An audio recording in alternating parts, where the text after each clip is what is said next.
അസ്സലാമു അലൈക്കും വറഹ്മത്തുള്ളാഹി വബറകാതുഹു. സഹോദരങ്ങളെ, അള്ളാഹു നമുക്കേകിയ അനുഗ്രഹങ്ങൾ ഒരുപാട് നമുക്ക് ഓർക്കാം.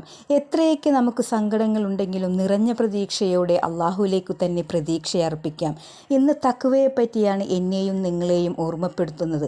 നാം എവിടെയായിരുന്നാലും അള്ളാഹുവെ സൂക്ഷിക്കുക. അള്ളാഹു കൽപ്പിച്ച കാര്യങ്ങൾ ചെയ്യലും അള്ളാഹു നിഷിദ്ധമാക്കിയതുമായ കാര്യങ്ങളിൽ നിന്നും വിട്ടുനിൽക്കുന്നതുമാണ് തഖ്വ എന്ന് പറയുന്നത്.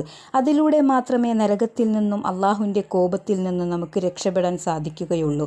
തഖ്വ എന്ന വാക്കിൻ്റെ ഭാഷാപരമായ അർത്ഥം സ്വയം സംരക്ഷിക്കുക എന്നാണ്. എവിടെ നിന്നാണ് സംരക്ഷണം?